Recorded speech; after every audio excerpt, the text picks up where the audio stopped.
Hello everyone, आप सभी का बहुत बहुत स्वागत है मेरे यूट्यूब चैनल पर। आज का हमारा टॉपिक है कि टेरेस गार्डनिंग ही क्यों। टेरेस गार्डनिंग क्यों लोगों की पसंद बनता जा रहा है और अब लोगों का रुझान इस तरफ बहुत ज्यादा हो रहा है।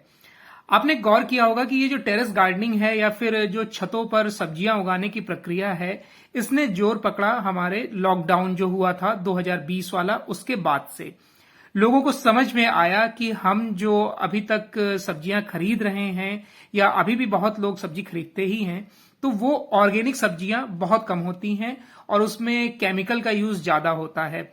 जब आप टेरेस गार्डनिंग करते हैं, अपने छत पर सब्जियों को उगाते हैं, तो जाहिर सी बात है आप जानबूझकर उसमें कोई भी केमिकल का यूज नहीं करते हैं, यानी आप ऑर्गेनिक फार्मिंग करते हैं। और ऑर्गेनिक फार्मिंग का ये फायदा होता है कि आपको रिजल्ट भी अच्छा मिलता है और आपके हेल्थ के लिए भी बहुत अच्छा रहता है। अब आपने गौर भी किया होगा कि बहुत से यूट्यूब चैनल पर भी जो टेरेस गार्डनिंग है उसको लेकर प्रेरित किया जाता है। बहुत से अच्छे यूट्यूब चैनल हैं जो प्रेरित करते हैं और करना भी चाहिए। तो टेरेस गार्डनिंग का हमें क्या लाभ है, इस विषय को हम आज कवर करेंगे। देखिए, टेरेस गार्डनिंग कोई बहुत बड़ा रॉकेट साइंस नहीं है। अगर आप लगभग सभी लोग फूल और पौधे तो लगाते ही हैं, तुलसी जी लगाते हैं, लेकिन जब हम थोड़ा सा और अपने आप को अपग्रेड करते हैं, यानी कि हम सब्जियों की तरफ बढ़ते हैं, तो उसके हमें दो फायदे होते हैं। एक ये कि हमें जो बाजार वाली केमिकल सब्जियां होती हैं उससे छुटकारा मिलता है, हम ऑर्गेनिक सब्जी की तरफ बढ़ते हैं और हमारी बचत होती है।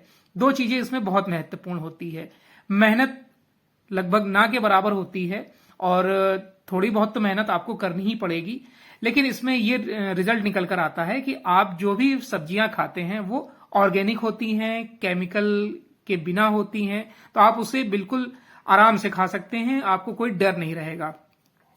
आजकल जो प्रॉफिट के लिए आपने देखा होगा, किसान भी कई ऐसे कीटनाशक यूज करते हैं या फिर कई ऐसे वीडियो हैं जिसमें यह दिखाया जाता है कि सब्जियों को बड़ा करने के लिए उसमें इंजेक्शन लगाया जाता है। हालांकि इसमें क्या सच्चाई है मैं उस पर नहीं जाना चाहता, लेकिन जब आप टेरेस गार्डनिंग करते हैं तो आप खुद जब सब्जियां उगाते हैं तो वो बिल्कुल फ्रेश होती हैं और केमिकल उसमें बिल्कुल भी नहीं होता है। टेरेस गार्डनिंग में आप सभी सब्जियां तो नहीं उगा सकते हैं, लेकिन कम से कम आपके पास थोड़ी सी भी जगह है तो आप 4 से 5 सब्जियों के प्रकार ऐसे हैं जो आराम से उगा सकते हैं और उसकी क्वांटिटी भी अच्छी होगी। 3 से 4 लोगों की अगर फैमिली है तो वो आराम से इतने लोगों की सब्जियां अपने छत पर उगा सकते हैं। मिनिमम खर्चा होता है। जैसे आप ये देख रहे हैं, बोरी है, एक जो बोरी बेकार पड़ी हुई थी उसको मैंने सर्कल में थोड़ा सा कन्वर्ट किया, स्टेपल किया और उसमें मिट्टी भरी, इसमें प्याज लगाया गया था। इसी तरीके से आप पालक, धनिया, लौकी, तरोई और नींबू, ऐसी कई चीजें लगा सकते हैं जो आपको बेहतर रिजल्ट भी देती हैं और आपको खाने को भी मिलती हैं। टेरेस गार्डनिंग में जब आप टेरेस गार्डनिंग करते हैं तो आपके सामने कुछ चुनौतियां भी होती हैं। जैसे मेरे साथ भी अभी हुआ था, मुझे बाहर जाना पड़ा और जो सब्जियां थी या फिर जो पौधे थे वो खराब हो गए थे। तो ये ऐसी चुनौतियां हैं जो सबके साथ हालांकि नहीं आती हैं, और उसमें आपके फैमिली में अगर कोई है जो आपके घर पे स्टे कर सकता है तो उसमें प्रॉपर पानी जाता रहेगा पौधों में, कोई दिक्कत नहीं आएगी। लेकिन टेरेस गार्डनिंग में जब आप खुद से बीजों से पौधे उगाते हैं तो आपको एक सुकून मिलता है, एक आपकी जो हॉबी होती है वो आपका पैशन बनता है। और जब आप पौधों को छोटे से बड़ा होते हुए देखते हैं तो आपको बहुत अच्छा लगता है। आप जब मॉर्निंग में जब आप सन बाथ लेते हैं तब आप जाइए, आपको गार्डन में, अपने टेरेस गार्डन में बैठना बहुत अच्छा लगेगा। जब आप उसमें फूल आते हुए देखेंगे तो आपको अच्छा लगेगा, जब वो फल में कन्वर्ट होंगे तो आपको अच्छा लगेगा, और जब आप उसे हार्वेस्ट करेंगे तो आपकी मेहनत सफल हो जाएगी।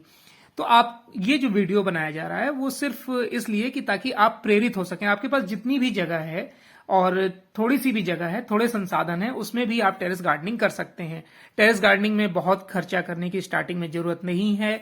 आप सबसे आसान जो सब्जियां होती हैं जैसे पालक हो गया, धनिया हो गया, इन सब से आप शुरुआत कर सकते हैं। इसमें कोई भी खर्चा नहीं होता है। आप मार्केट से बीज भी लेने जाएंगे तो आपको 10 से 20 रुपए में इसके बीज मिल जाते हैं, और सिर्फ मिट्टी तैयार करनी है और उसमें गोबर की खाद मिलानी है और पौधों को या बीजों को लगा देना है। जब आप बीजों से पौधे बनते हुए देखेंगे ना, तो जो आपको सुकून मिलेगा वो आपको बाजार से खरीद के लाए हुए पौधों में नहीं मिलेगा। ये सबसे इंपॉर्टेंट होता है। जब आप मेहनत करते हैं और जब आप उसका रिजल्ट देखते हैं तो आपको बहुत अच्छा लगता है, आप मोटिवेट होते हैं आगे कुछ करने के लिए, ताकि आप और बेहतर कर सकें, आपको और अच्छा रिजल्ट मिले। तो टेरेस गार्डनिंग मैं तो यही सुझाव दूंगा कि अगर आपके पास थोड़ी सी भी जगह है तो आपके पास आटे के पैकेट हैं या फिर बोरियां हैं या फिर कोई टब है, उससे भी आप टेरेस गार्डनिंग स्टार्ट कर सकते हैं और आपको करना भी चाहिए। हेल्थ के अगर लिहाज से हम बात करें तो बहुत ही जरूरी है, क्योंकि आजकल ऐसे बहुत से लोग हैं, आपके आसपास भी ऐसे बहुत से लोग होंगे जो छतों पर ही सब्जियां उगा रहे हैं और अच्छी हार्वेस्टिंग भी लेते हैं उससे, उनके हेल्थ के लिए भी बहुत अच्छा रहता है। तो आई होप आपको ये वीडियो अच्छा लगा होगा, शायद आप थोड़े से भी मोटिवेट होंगे तो मेरा वीडियो बनाने की जो मेहनत है वो सफल हो जाएगी। अगर आप शुरुआत करेंगे या करने वाले हैं तो आप मुझे कमेंट के माध्यम से जरूर बताइएगा। मुझे अच्छा लगेगा कि अगर आप वीडियो देखकर थोड़े से भी प्रोत्साहित हों, और इस वीडियो से आपको अगर कुछ सीखने को मिला तो मुझे बहुत अच्छा लगेगा। वीडियो कैसा लगा ये जरूर बताइएगा कमेंट बॉक्स के माध्यम से। धन्यवाद।